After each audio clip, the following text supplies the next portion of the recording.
"Ready to dance?" asked Thesumin. "Don't go running too far this time," replied Soliana. As they entered from the dark corridor into the portal room, Orcus, the demon prince of undeath, was dishing out orders. Here, on a material plane, he wasn't at home as he is in his realm in Abyss. But he still possessed formidable power and control over his undead minions. On top of this, there was a lich in a room with him, ready to counter the party's most powerful spells. The undead hordes got quickly decimated through the combined power of the two clerics, Arne and Sibylla. The initial clash was quick and a little challenge for our heroes. Just as the undead got dismantled, as well as a few of Orcus's demon underlings, he managed to briefly stop the flow of time. 4 more Skull Lords and a Demi-Lich were now standing in front of him. Malharath morphed into a rocky elemental form and charged into a fray right away. Sibylla unleashed a flurry of bolts. Thesumin's arrows whistled through the air with scary precision. Arne put on an electrifying show as usual. It was on. Unable to heal from many enemies' necrotic spells, both Arne and Sibylla went down at some point, forcing the duo to resurrect each other multiple times instead of keeping up with the offensive. Malharath was taking more abuse than ever. Thesumin was barely keeping up, out of the harm's way. Nevertheless, through their combined efforts, the heroes chipped away at the enemy's undead vitality. Demi-Lich was the first to go down, unable to drain enough life to sustain itself. One of the Skull Lords fell down as well. The other 3 were on their last leg. In the midst of all of this chaos and carnage, Soliana's battle dance was getting into the rhythm. She used her warding glyphs beforehand, and most of the magic that augments her combat capabilities, defensive and offensive, was now in full effect. Skull Lords weren't too much of a problem for her at this point. She was too quick and too powerful, finishing them off in 3 quick blows. The Lich and Orcus, on the other hand, were a real challenge, and she knew that she can't keep up fighting much longer in these conditions. The clerics barely kept each other alive, leaving her to suffer through her own wounds, and Orcus was still preventing most of the party's healing capabilities. Worst of all, the Lich seemed to have gained full control over Malharath's body and mind, sending him over to harass the clerics even more. Her only option at this point was to stop the blade song and surround herself with a magic-negating aura that would render the Lich almost completely harmless, freeing Malharath from his clutches and leaving only Orcus to deal with. A dicey move, but she knew it was their only chance to come out of this fight alive. The Lich was too slow to react on time. Calling over for Thesumin's help, she approached the Lich, and the 2 of them proceeded to stab and shoot him out of commission. Wasting no time, she immediately stopped concentrating on her anti-magic field, tapped her feet back into a blade song, and banished Orcus back into a labyrinthine demiplane. The only thing she knew he cannot resist. "Quick! Heal up before he comes back! It's only a matter of time. I can't keep him there forever." She proceeded to cast one of her most powerful spells, a small, multi-layered sphere of light in the exact same space where Orcus was before she banished him. Lo and behold, not a minute after, Orcus managed to find an exit from the labyrinth. Finding himself back on material plane, and in excruciating pain as the prismatic sphere started ravaging his body. He simply couldn't resist the entire barrage of damage coming his way. The heroes, who had just enough time to regain some of their own vitality, unleashed everything they had left back into him. Soliana was one to land a killing blow, sending the foul demon back into Abyss. "Now, let's find the Lich's phylactery. to prevent this from ever happening again," she added, as the beat-up, battered, and bloodied heroes all fell down to the floor, winded and exhausted from the epic showdown that just took place. Alright everybody, I'm finally back with another video. If you like this short intro story, as usually, like, share, comment, subscribe, hit the bell button, you know the drill, you know how it is on YouTube. First and foremost, I would like to thank my few but loyal Patreons who have stuck with me from through all these months of very sparse release of new content and videos. So Albert, Kwak, Blaze Ridge, Brad Oldham, Caleb Ellis, Cory Williams, Darth Xin, Frank Fan, Gary Course, Jeremy Helton, Joel C Alcazar, Kevin Aring, Kyle McPhee, MATHEUS, RUDY, Matthew Collins, Matthew Ewing, Rich Milian, Simon Pedersen, Suburban Hell, Victor Query, Will Keterer, and Zachary Bradley. Thank you for your continued support. And with that said, let's quickly go into the crux of the matter. So, finally, with a lot of you requesting this video, this build, I have finally pulled up something with regards to Bladesinger. The build in question is obviously a wizard. It's a Bladesinger Arcane Tradition. I named her Soliana, Spelldancer, Balin. You can do whatever you want. Fitting picture, fitting everything. So yeah, basically the crux of the matter with this build is that you want to be maximally oriented on spells and minimally oriented on martial capabilities, even though most of you requested some type of wizard which is capable of going into the front lines. But unfortunately, wizards are squishy. It's just the reality of the matter. And the less time you spend in the actual front lines, the better you will have. The better time you will have. That said, you can still sort of manage it. Primarily through some manipulation of numbers, as well as taking some of the feats. Which will enable you, as well as combining all of that with spells, which will enable you to at least be more survivable than most other wizards, at least in tier 1. Later on, wizards are survivable regardless with all of the spells and stuff they have access to. You will be able to take at least a bit of a load in the front line, if absolutely necessary, because you have full stack of magical defenses, you have your full caster progression. In tier 3 and 4, you basically become a concentration master, because your Song of Defense feature will enable you to manipulate how much damage you take at any point in time. You have spells, bunch of spells, because you're a wizard.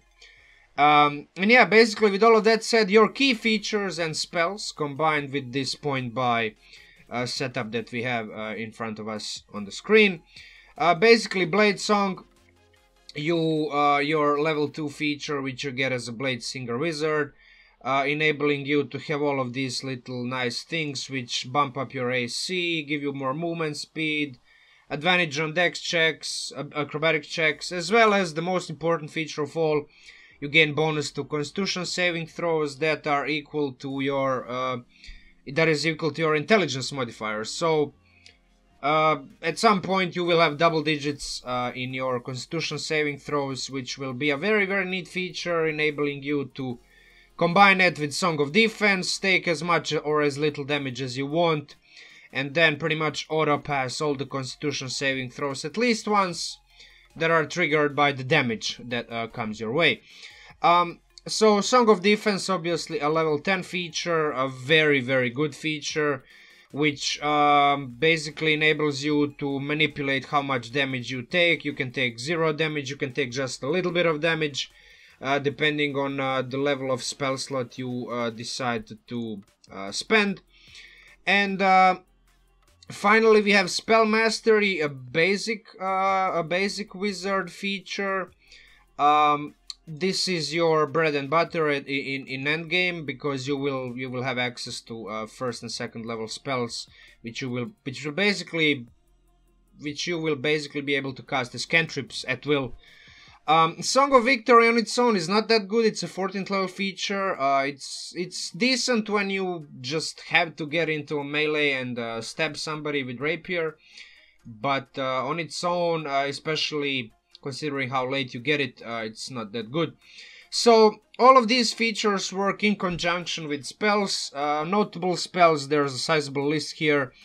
Booming Blade and Green Flame Blade, the Skag cantrips, which enable you to strictly deal more damage in melee than you would be with your extra attack, which you also get at 6th level. Shield and Absorb Elements are your primary defensive first level features. Shield is particularly important from level 1, enabling you to, as a reaction, increase your AC by +5. Absorb Elements gets better as at later levels. Blur and Mirror Image is a combo of spells, which is particularly good at low levels. At later levels, it gets countered by special senses such as Blind Sight and True Sight, but it's still good as a relatively low level investment on its own. Misty Step, obviously, whenever you get in danger, or maybe you want to get inside of a little bit of a more dangerous territory. A 2nd level spell that enables you to just teleport for 30 feet. Haste, obviously, one of the first major buffs that you can give yourself, increasing your move speed, giving you 1 more action, which you can cast spells or attack with. Stuff like that. Glyph of Warding is a very expensive spell, but it's nevertheless good spell, especially later on when you will be able to create a lot of these spell glyphs, enabling you to basically just get additional castings of spells. Greater Invisibility, a buff spell similar to Haste. Well, obviously vastly different, but sometimes you will want to be invisible instead of visible, right? Banishment, one of the also very important control spells. Just on its own, this spell is awesome for action economy. Wall of Force, probably the most broken spells of all. Animate Objects, Contingency, Force Cage, obviously all of these high level spells. Anti-Magic Field, Maze, Wish, True Polymorph, Prismatic Wall. Most of these will probably never get used, because I would bet that most of you don't even play into these late levels, but if you do, this is like a short list of spells that you want to have access to. So all of this combined with the Warcaster and Resilient feats, because a lot of these spells require concentration. So combining that with Blade Song, which it helps you with concentration spells on its own, and then getting Warcaster feat and Resilient, which give you Resilient, giving you proficiency in Constitution saving throws, and Warcaster giving you advantage on concentration Constitution saves. Just pretty much gives you like triple down or even quadruple down on measures to counteract losing concentration on spells. So that's basically the core of the build, and defining characteristics of it. So with that said, basically, if you've been playing for any amount of time, you will know most of these things already. But if you don't, if this is like your first time you want to make a wizard and a Bladesinger at that, keep watching the video. And for everybody else, if you liked it so far, like, share, comment, subscribe, hit the bell button. It helps grow my channel, and pretty much costs you almost nothing. Other than a couple of clicks. So yeah, if you enjoyed it, do that, and come again. I will have more videos released soon. So yeah, hopefully I will see you again. So yeah, basically the race that we picked here, I decided to go with the restrictions that are imposed in the Sword Coast Adventurer's Guide, which say that only elves or half-elves can be Bladesingers. That's not much of a restriction anyway, because I think Elf and Eladrin from Dungeon Master's Guide at that is pretty much very good for it, because primarily you get Phase Step, which you can basically cast Misty Step once without using your spell slot, and Misty Step on its own is good. I think this feature especially at lower levels where your squishy wizard will pretty much be susceptible to dropping to 0 hit points from just like a goblin hit. This feature is very good because you really want to maximize on your defensive countermeasures, and this is one of those additional ones. You get all the other elf bells and whistles, the dark vision, the dex +2, int +1. You get the Fey ancestry, the trance, and the elf weapon training. Oops, I didn't want to do that. Alright, so that's for the race. Background, I would say that any background can fit as long as you get dex and intellect skill proficiencies. I personally like Inheritor here. Just because of the flavor that sort of like you can be an inheritor of some great artifact, or maybe some kind of wealth or knowledge or some kind of information which can pertain to the campaign that you are participating in. And mechanically also you get skills which are relevant because you get to choose between Arcana, History and Religion. I would personally pick the Arcana or History, but I mean you can do whatever you want. So yeah, feats already covered those shortly, but yeah, basically Warcaster is the primary feat that you are interested in because you have advantage on Constitution saves, and every time you get damaged while concentrating on any concentration spell you have to roll a Constitution save.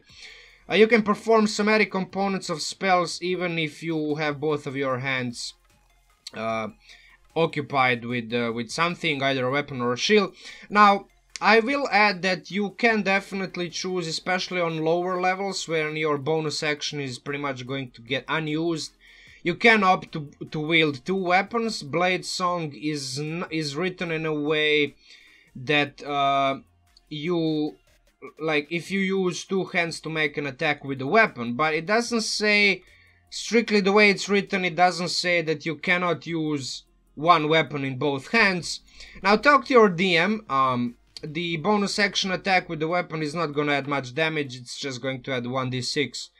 But if the DM allows you to do it, go ahead and do it, especially on lower levels. So yeah, that's it for that. And also this last paragraph is also very important because when a hostile creature provokes an opportunity attack, you will be able to cast a spell instead of just the ordinary attack. And one of those spells is going to be a Booming Blade, more on that later. Resilient Constitution is pretty much self-explanatory. You want to be proficient in a Constitution saving throw, on top of having advantage on Constitution saves, and with Blade Song adding your intellect modifier. So yeah, that's basically those 2 feats.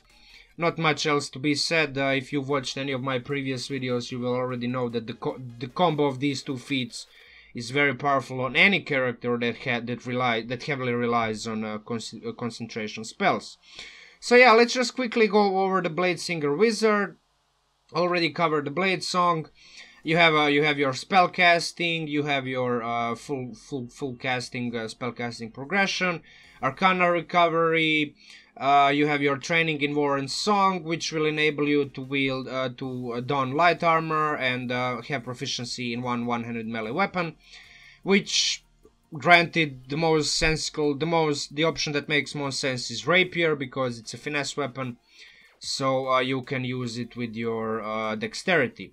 Blade Song, obviously, the most important low-level feature. You get 5 ability score increases as you level up at level 4, 8, 12, 16 and 19. Extra attack, which is not that useful to you unless you are out of your spell slots completely and can't cast cantrips for whatever reason. Extra attack is gonna come in handy, but it's not something that I would personally advise you to rely on too much. You can do it, especially if there's nobody else to go into the front line and your barbarian or moon druid or whatever frontliner you have in your party is not able to sustain all the front line on his or her own, but it's better not to rely on it. Song of Defense, a level 10 feature, very, very powerful. Basically, you can just reduce the damage on demand depending on how much damage you receive. For example, if you take like 50 or 60 damage, you can burn one of your higher level spell slots and reduce that damage just enough for you to be able to maintain concentration on a spell, or even just avoid getting dropped to 0 hit points, right? It's a very, very powerful level 10 feature, probably like one of the most powerful level 10 wizard features of all. Song of Victory, not very useful on its own, not very useful to you either, because you will not want to focus too much on engaging in melee, but should you decide to do so for whatever reason, if you're forced to, you can, and just adding a little bit more damage is always good. Spell Mastery, a level 18 feature, always good to have Shield and Misty Step being able to cast at will. You can opt to choose other spells, but my personal recommendations would be Shield and Misty Step. Signature spells at level 20, 2 more prepared 3rd level spells that you can cast once without spending spell slots. You can take Haste and for example Mirror Image or something else, depending on your campaign. This is a this is a level 20 feature. So this will heavily depend on the campaign you're in, if you ever even reach level 20 with your wizard. So yeah, let's just quickly go over some of the spells. I already talked a bit about Booming Blade and Green Flame Blade. Obviously these two spells, they are what's called Skag cantrips, the cantrips that are released in the Sword Course Adventurer's Guide. Both of them are good, both of them are kind of situational. Booming Blade is more useful for when you have an attack of opportunity and then you want to use your Warcaster to cast spells, but don't want to spend spell slots. Well, Booming Blade has you covered. It's a perfect spell for you because you're already wielding a rapier, so being able to cast this spell and add a crap ton more damage onto your just ordinary weapon attack is a very, very good thing. Green Flame Blade specifically deals more damage than your extra attack, especially at later levels. Maybe at level 5 it doesn't. At level 6 it's kind of extra attack or Green Flame Blade is close in terms of damage, but later on it just strictly deals more damage. The caveat to this spell is that it deals damage to 2 targets, not just 1. But sometimes you just want to dish as much damage as possible due to other party members dealing AoEs and stuff like that. So yeah, I mean, both of these spells are situational, very, very powerful. Chill Touch, I would take Chill Touch. I like Chill Touch personally because it prevents any healing completely unless a stat block of a creature says that it's immune to being prohibited from healing or something. I don't know, a DM pulling some shit out of his ass. But yeah, I mean, a bunch of monsters are just, this blanket stops their healing. Yeah, basically that's the reason why I would take this spell, because technically if you're casting cantrips, especially later levels, you are not that concerned about dealing damage as much as having some kind of added utility with this spell. Also, don't forget that if you are fighting undead, they will have disadvantage on attack rolls against you until the end of your next turn. Minor Illusion and Prestidigitation, obviously your stock utility wizards cantrips, ones that you pretty much will be able to use a lot of time in and out of combat. Shield, Find Familiar, Absorb Elements, and Fog Cloud are pretty much, in my opinion, your main spells to take as first level spells. Shield, +5 to AC as reaction. Find Familiar is obviously having a familiar that can help you in and out of combat is a very good thing. Absorb Elements can be useful even on lower levels, but not so much as Shield. It does become much more useful at higher levels where you get subjected to elemental types of damage, and for that reason you pretty much want to have it. Fog Cloud, especially at late levels, but even on high levels, is like a very cheap investment for a very good benefit. Can be countered by some special sensings and stuff like that, but just being able to, as a first level, cast Fog Cloud and heavily obscure yourself and others is a very good thing. Protection from Evil and Good is one of those spells that if I can take it, I always take it, because It protects against a crap ton of creature types, from evil and good. So yeah, it protects from a lot of creature types, and it's better to have it than not. Detect Magic is one of those ritual utility spells that serves as a catch-all solution. I would say that you don't really need it, especially if some other party member has it, but if you're the only party member that has even access to this spell, you definitely want to have it. Now, Long Strider is one of those buff spells which doesn't get actually used very often, at least in my experience. But for you is going to be especially useful because those 10 feet of added movement speed is sometimes all you need to get out of danger, or maybe inside of the range of any of your spells or whatever. Comprehend languages, identify the utility spells that you will pretty much almost every campaign warrants the use of one of these spells at least a couple of times during the course of it. So I would say comprehend languages is more versatile because, well, depends on the campaign, right? Identify is also very, very useful. But yeah, I mean, understanding language is probably more useful. Level 2 is when you get your blur plus mirror image combo. Let me do this, right? So filter spells. So yeah, basically defense is your primary concern at later levels, and you want to get as many defensive spells as possible. Blur plus mirror image allows you to have those layers of defense on top of your shield and absorb elements, basically allowing you to first impose disadvantage, and then even if they manage to like hit you or hit your illusions with mirror image, obviously it will last a long time before you get hit, right? You will get hit even with these two spells running, but these two spells significantly lower the chances of you getting hit by attack rolls, to the point of oftentimes you being completely unharmed for like several rounds in a row. Or in other cases, maybe you get hit every round. It's just the matter of D20, right? Both of these spells get countered by special senses, but at lower levels, at level 3, 4, 5, when you get access to these spells and when you will be mostly using them, they are very, very... Not a lot of creatures have access to those senses, and even at later levels, even if the creatures have access to the senses, the spells are a low enough level on their own to be just used as a sort of like a reserve in case everything else fails. Misty Step already covered that spell, not much to say. Now, offensively, if you ever manage to get in a situation to get on the offensive with your spells at such low levels as level 3 and 4, I would say that Shadow Blade and Magic Weapon are your primary choices to take because, well, thematically and mechanically, these two spells fit your overall build. Shadow Blade is a concentration, increases your damage output a lot.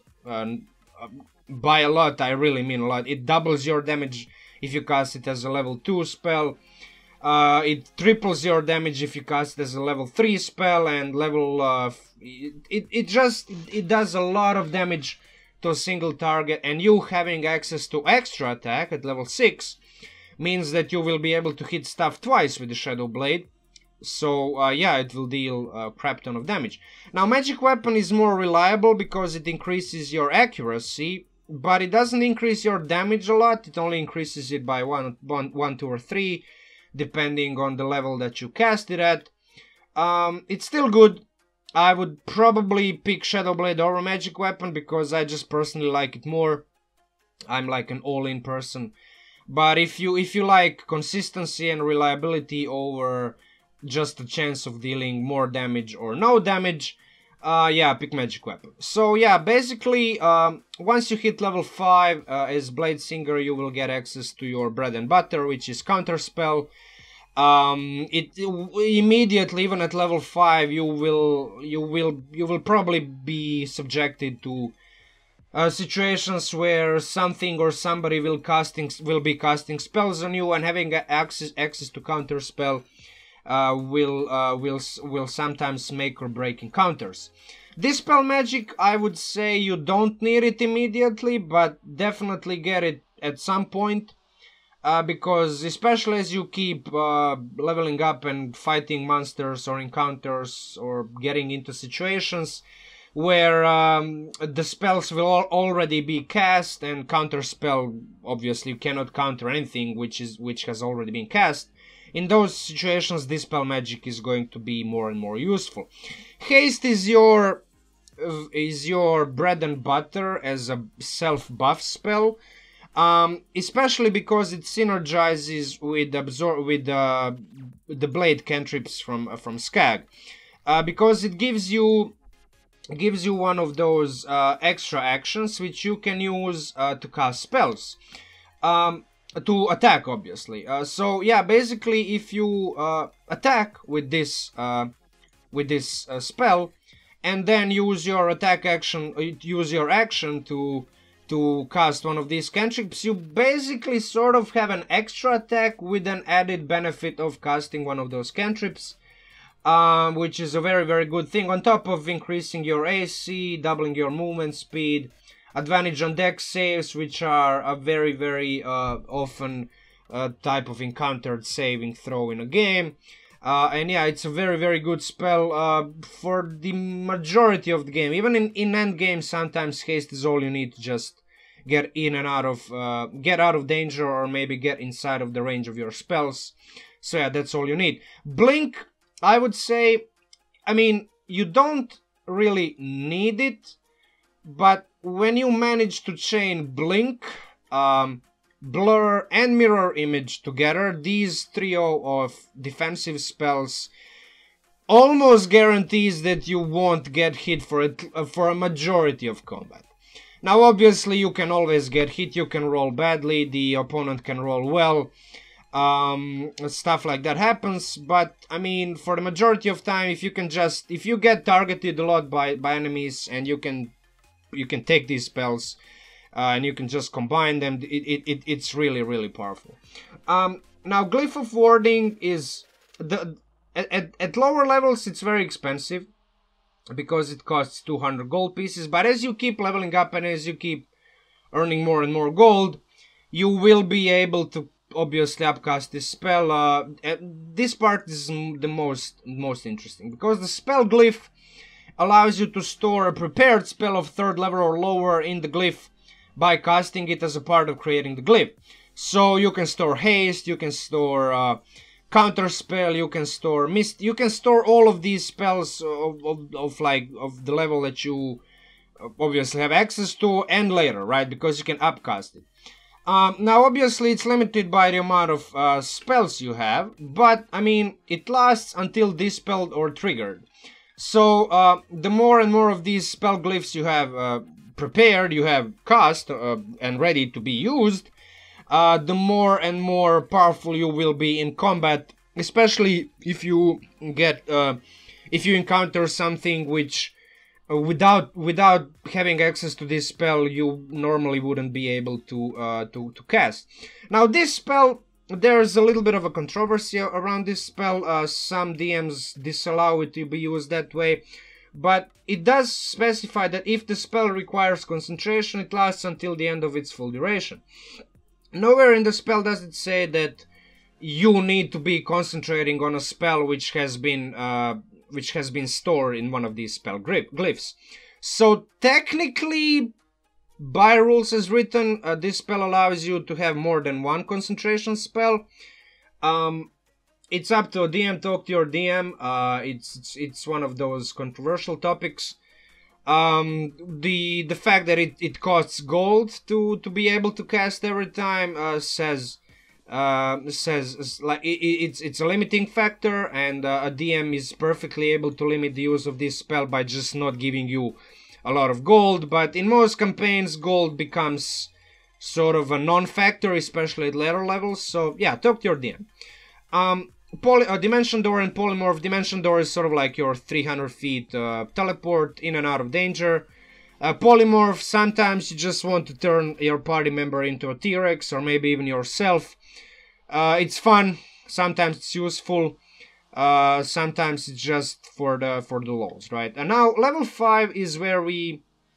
Oh, sorry, yeah, I skipped over the level 3. So Fireball, yeah, if you're literally the only caster in the party and there's literally nothing that deals AoE damage, take this spell. Otherwise, I would suggest taking Leomund's Tiny Hut. It's a non-combat spell which lasts for 8 hours, allowing you to be fairly well protected in wilderness. Have sort of like a portable shelter, and yeah, this spell is very good. Not having it often hurts your party more than not having Fireball. So yeah, basically level 4. Getting to level 4 spells. Banishment, already talked about those a little bit. On its own, this spell is always good. For you, it's going to be even better because sometimes you want to be fighting just one enemy instead of fighting 3 of them. So being able to just banish 1 or 2 of them away, like just temporarily remove them from the battlefield, is all you need. Greater Invis, obviously another one of those combat buffs. 1 minute, sorry, it's legitimately a combat. You become invisible, you can cast spells and do anything while being invisible. So yeah, it's just all around goodness. Otiluk's Resilient Sphere. This spell, it's situational, but once you have it, you will realize how much better it is for you to just have access to this spell when you need it. Obviously, it can be dispelled, it can be disintegrated, but even if it does get dispelled or disintegrated, the value of this spell is in the fact that you just forced the enemy caster to target your own spell with their own spell. So you spent a turn, they spent a turn. It's like a net neutral, right? The least you can do is just waste your enemy's turns, allowing your party members to do their own thing. And if they can't do it, if they don't have access to these countermeasures and stuff like that, this spell becomes very good. And even outside of combat, for example, if you get dropped in a pool of lava, or I don't know, you get dropped from like 500 feet of height and you don't have access to Featherfall, this spell can save your ass. So yeah, basically, it's very good to have. So yeah, basically take it, learn it. Yeah, you won't be sorry. Dimension Door, Polymorph. Dimension Door, yeah, basically get in and out of range of, I don't know, danger or some kind of spell that you want to cast. Polymorph, turning yourself into a T-Rex or another party member, always good. Level 5, Wall of Force. Most broken spell probably at level 5 that you can take. No reason not to take it based on how it works. Basically provides total cover while being completely transparent.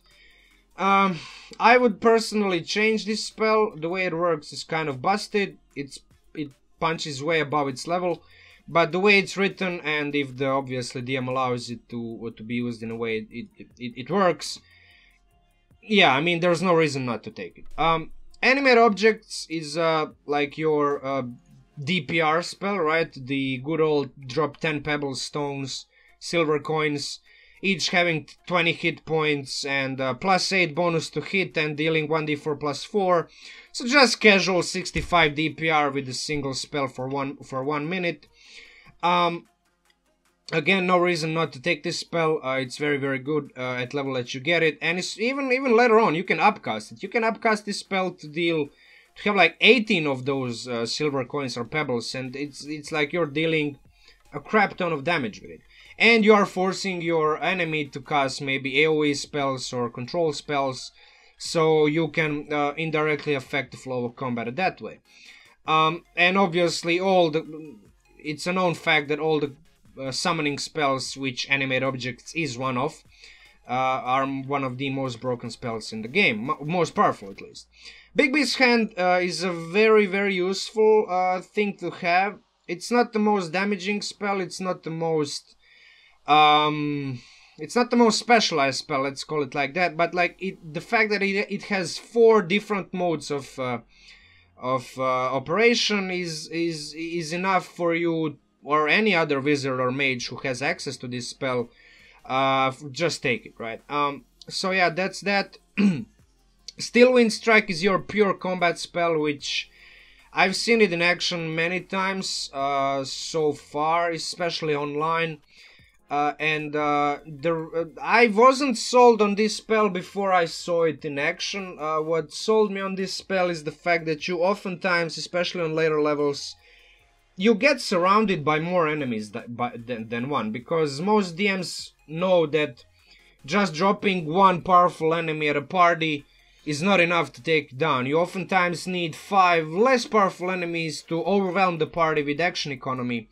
And in that case, Steel Wind Strike is your surgically precise tool, which is better than casting any AoE spell in that situation. Because if you cast just a Fireball or any AoE spell, both your party members, you, and the enemy will get damage. With Steel Wind Strike, only the enemy gets damaged, your party member is completely safe from all of its effects.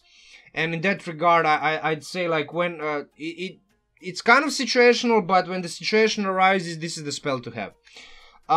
Level 6, Contingency. It's, I mean, the stuff you can do with this spell is downright insane. It's not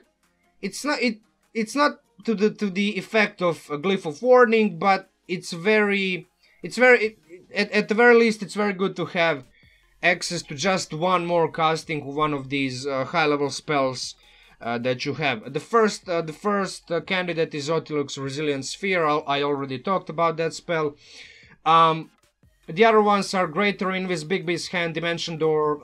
Like all of these spells are good to have as like your backup, something that you have as your like, okay, something bad happens, I want to cast this spell, but I want to preserve a spell slot, right? So Contingency is very good in that regard. Now, Soul Cage, I've seen this spell in action actually recently, a couple of times. One of my players uses it. And again, I wasn't sold on this spell just based on how it's written, but once you figure out that situations arise where one of these 3 effects, especially Eyes of the Dead, can be very, very useful, this spell can oftentimes provide more information and more benefit than any other spell in the game. Again, it's situational, but when the situation arises, you will be glad that you learned this spell. Now, Mass Suggestion, I always thought this spell is very, very useful for the sole reason that the fact that you can affect 12 targets and not even fight them, just send them away, just tell them go away for like 24 hours or up to a year. It's like better than any other spell that deals damage or banishes or whatever, because like if they fail the saving throw, at least half of those creatures, if they fail it, they're gone. They're not there anymore. You don't have to fight them. So yeah, that's it. Disintegrate, one of the let's say signature level 6 spells. For you, it's going to be more like a tool for fighting against Wall of Force, Force Cage, and other spells that can be directly countered by Disintegrate. But even in its most basic form, just dealing a bit of damage, like a burst of damage to a target, is a good thing to have, right? Level 7 Force Cage, we finally get to the endgame spells. Force Cage on its own is what Wall of Force should be, in my opinion, but even better, right? Now, Wall of Force, yeah, it can cover more area, it can... it's a different spell in its own, but like the similarities are there, and Force Cage shows, right? The added effect of this spell is it cannot be dispelled. It can be targeted, it can be destroyed by Disintegrate, but the fact is that the creature cannot teleport outside of it for free. it has to make a charisma saving throw. So even if you trap some kind of caster with Misty Step or Dimension Door inside, the creature still has to make a charisma saving throw. And if you make it a cage, meaning that the creature doesn't have total cover, meaning that you can target the creature and all of its spells that it's trying to cast, if the creature tries to run outside of the cage, teleport, Dimension Door, whatever, you can counter spells. So you have two countermeasures against creature getting outside of being in the trapped position. Yeah, I mean, this spell is crazy, combined with your other spells, which you already learned at this point. So, yeah, there's no reason, again, not to take this spell. Now, Crown of Stars, not a lot of people like this spell, but I do... It's not dealing a lot of damage, but... It's not dealing a lot of burst damage. But if you figure out that, like, over the course of 7 rounds, at least a couple of these hit... It's quite a bit of single target damage, and that's often all you need. And the fact that it doesn't require concentration, it deals bonus action damage, and it provides light. So if you're in total darkness or some, I don't know, like conditions arise that you need light, so you can see your enemy easier or whatever. Yeah, this spell has its use. Maybe it's not fully red, maybe it's just black, but yeah, I would say that this spell is very good. It warrants a level 7 slot. Now, obviously, Simulacrum is one of those level 7 spells which I personally am still not sold as being cast as a level 7 spell. Simply for the fact that it costs 1.5k gold, and even at later levels, 1.5k gold is not... It's like 7 castings of Glyph of Warding. The reason why I like this spell is the Wish, right? Obviously, with Wish you can cast anything. But even if you cast this spell as a level 7, it's decent enough, because it basically creates a copy of you with limited resources, right? It doesn't have unlimited resources as you, but still, with a limited amount of resources that it has access to, just another version of you, even weaker on the battlefield, is a force multiplier. Speak with your DM by rules as written. This spell does allow you to cast unlimited versions of yourself, because if your Simulacrum, for example, if you're high enough level, if your Simulacrum casts Simulacrum on you, and then the Simulacrum creates a Simulacrum of you, and then that Simulacrum creates... Yeah, you get the point. There's unlimited... You can just make unlimited versions of yourself by rules as written. I would say, I personally, in my campaign, I just blanket ban this, because it's stupid. Even in Adventurers League, they specifically made a point that this spell... that the Simulacrum cannot cast Simulacrum. That's the only spell it cannot cast. Talk to your DM. Maybe your DM is even crazier than me and allows busted stuff like that to happen. So yeah, that's that. Level 8 Mind Blank by Raw. Again, you can cast this spell a few minutes before your long rest. It lasts for 24 hours. It's a very, very good effect, especially later on, because divinations and stuff like that become a very, very real thing that you have to deal with at later levels in endgame. And Mind Blank allowing you to be completely immune to psychic damage, which sort of becomes a more prevalent type of damage at later levels. And you cannot be charmed, you are immune to divination spells, your emotions and thoughts cannot be... Yeah, this spell is good. That's why it's 8th level. And talk to your DM if he will allow you to cast it just minutes before your long rest finishes.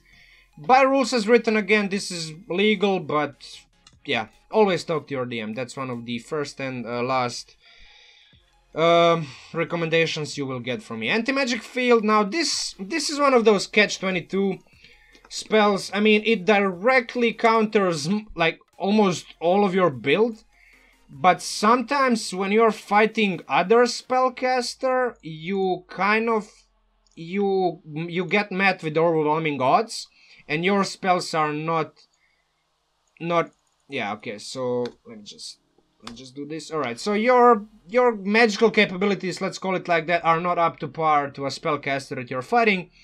And in that regard, anti-magic field is just plain nullifies the spellcaster that you're fighting, while allowing you to use your own martial capabilities. Remember, you are a Bladesinger, you have extra attack, and at level 14 you do get that thing which is, I don't even know what it's called, it's Song of Victory, yeah, so you get to add your intelligence modifier to your weapon damage rolls, so at least you will be able to deal like 20-30 damage with just your poking stick, right, your rapier.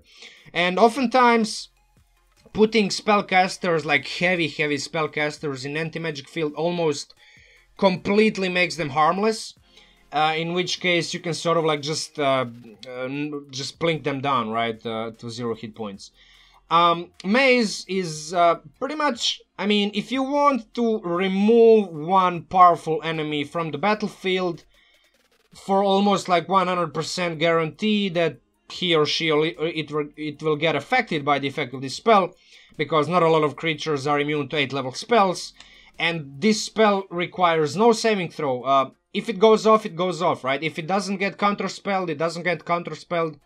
The target gets sent to a labyrinthine demiplane, it's banished. And if it wants to escape, it has to use an action, and it's not a save. It requires a DC 20 intelligence check. So if the target is proficient in saves, well, tough luck. It only has to use its intelligence modifier. So yeah, this spell, I mean, this is a very good 8 level spell. This is probably, I mean, when you get it, you will still probably be relying on banish at least a little bit, right? But like, this spell is crazy. It can affect almost any monster in the game. Now, if you just want to do some good old damage, Illusory Dragon as your bonus action, 7d6 damage per turn. Sort of competes with Crown of Stars for the bonus action, but obviously with 60 feet cone of area of effect, it's much better than a single target damage that Crown of Stars deals. So yeah, I would say that it's good enough on its own to be able to, for you to learn it, right? Now, level 9 Wish, obviously, I mean, what other spell do you learn at level 9 as a wizard? Level 17 wizard, always, I mean, yeah, I mean, you don't need to, but why wouldn't you, right? And if you want to make the most optimal wizard, you will learn Wish, right? Because, first and foremost, you can cast any other lower level spell, even if the spell is not on the wizard list. I think it's how it works. Yeah, I mean, basically any spell of 8 level or lower in the game, you can cast it. So, wizard or non-wizard spell, you can cast it. Obviously, one of the candidate is a Simulacrum. I already mentioned that. Creating a copy of yourself for free as an action is ridiculous. Symbol, obviously one of those good spells to cast as well. Glyph of Warding, you can just cast for free, because casting the spells doesn't require costly components. Find Greater Stages, give yourself a Pegasus or whatever. Like, you can do stuff with this, right? There's spells to cast. Other spells to consider: True Polymorph. Obviously, you can become Ancient Brass Dragon, Pit Fiend, or whatever CR20 creature, or maybe if you're a lower level that you want to become. You cannot use legendary and lair actions, but these creatures, like, on their own, are very scary. They have a lot of hit points, they have a lot of damage that they can deal with their attacks and the spells. So yeah, that's that. Prismatic Wall, I mean, Psychic Scream is good, but Prismatic Wall has a potential to deal more damage than even Meteor Strike. I mean, if you ever watched over the list of 9th level spells, you realize the Meteor Swarm, how much damage it deals, like 46 bludgeoning damage. But if you play your cards right, if your party members chime in with their own spells, with their own effects, stuff like that, Prismatic Wall has the potential to just annihilate enemies from the battlefield, right? The potential for 50d6 damage, with like various effects, restrained, petrified, blinded conditions, stuff like that. And on top of that, it cannot be, Dispel Magic can only affect the Violet layer, and it works even in Anti-Magic Field. Like, so, Anti-Magic Field, the only spell that doesn't get affected is Prismatic Wall. So, there you go. Like it's an ultimate anti-mage spell, right? So yeah, I mean, no reason not to take it. Foresight, divination spell, just give yourself advantage on all rolls, all the checks, attack rolls, saving throws, while simultaneously imposing disadvantage to all the attacks coming your way. Yes, it can be dispelled, but it's a level 9 spell requiring a level 9 dispel or like a D20 roll, which like a DC 19 is nothing to be... it's very high, like, and it's not often that those rolls get made. So yeah, that's the... And finally, shape change. Even though you have true polymorph, I would say that shape change on its own, just for the fact that you can keep your equipment and you can use your mental scores and combine your own skills and save proficiencies with that of a creature. So you being able to transform into one of those CR 17, 18, 19, 20 forms while maintaining most of your own proficiencies, equipment and stuff like that.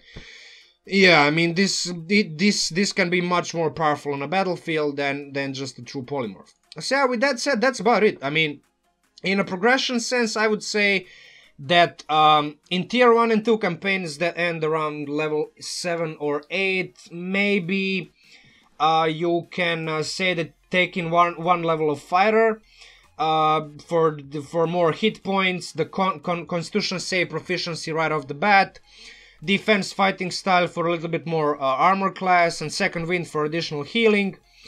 It's okay. I would still say that like single class Bladesinger, just for the fact that like the faster you get access to those higher level spells from like level 5 of your Bladesinger, when you get access to haste, counter spell and all the other spells, to like double digit levels when you get access to banishment, greater invis, obviously wall of force and all the other bullshit. Yeah, I mean, I would say that like it's not even worth it to go in one level in fighter, just for the fact that you're going to delay your spellcasting progression by that one level. But again, if you're playing in lower level campaign which has a slower progression, which means that you will play on your current level that your character is at for like a long period of time, for like a couple of sessions every time, yeah, I'd say it's okay. It's an okay choice. But for your level 10 campaigns, level 10 plus campaigns which go faster, just go single, just go wizard, like pure wizard. That's my opinion, that's my experience with the wizard at least. Yes, low level wizards are very squishy, they die easily, they drop to 0 hit points. But we went over some of the features and spells of this build, and I would say that you have enough tools at your disposal to combat most of the danger coming your way at low levels, and at high levels obviously your level 10 feature on its own is capable of just sustaining you above 0 hit points on its own. Even if you choose to not cast any spells, just Song of Defense, waste your spell slots to negate all the big damage coming your way. It's pretty much all you need at those levels to survive, and like be efficient, right? You can still cast spells. I mean, why wouldn't you? So yeah, with that said, let's just quickly go over some of the stuff that you can do with this. So a little bit of number crunch. Your base cantrip weapon damage, for example, if you just decide to poke the enemy with your rapier, you will deal around 25-30 damage.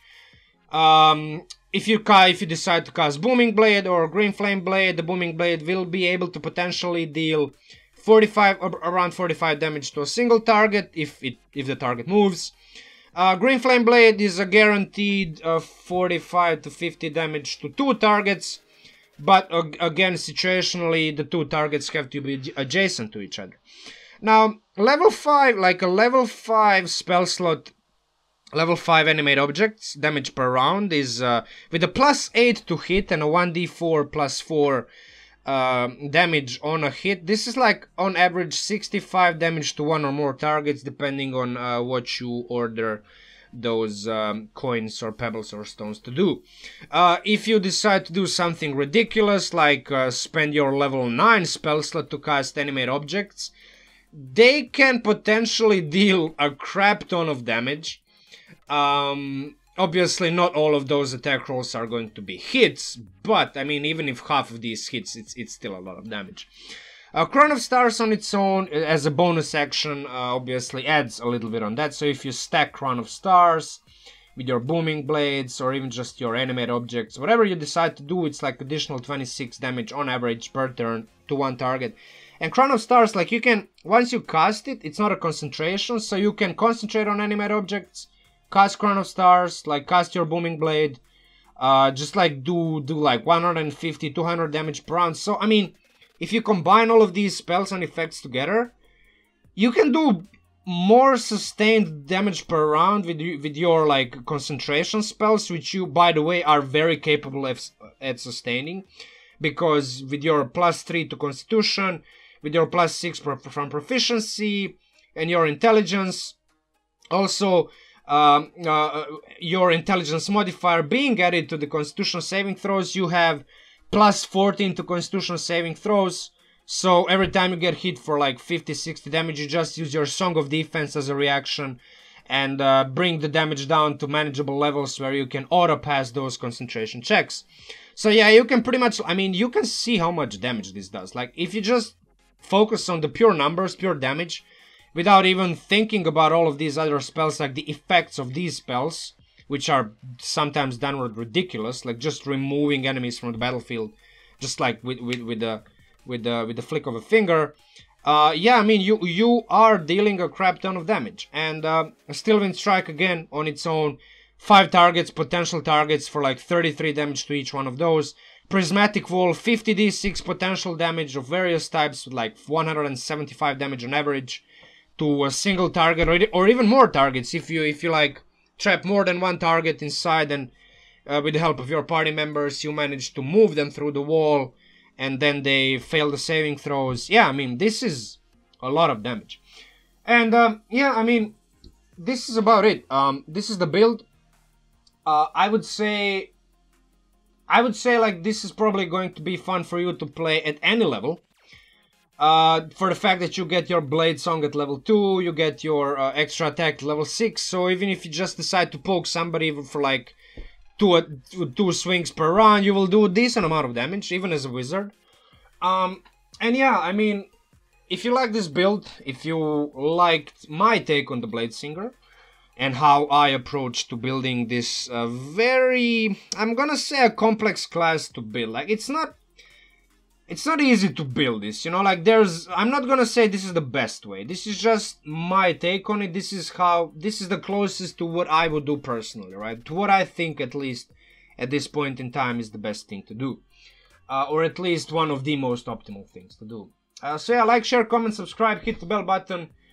That's it, bros. A new video will be uploaded soon. I will have more information on the campaign, which I've been announcing for like a couple months now, with all the test sessions and stuff. Yeah, keep up, stay tuned for all the news, and talk to you soon.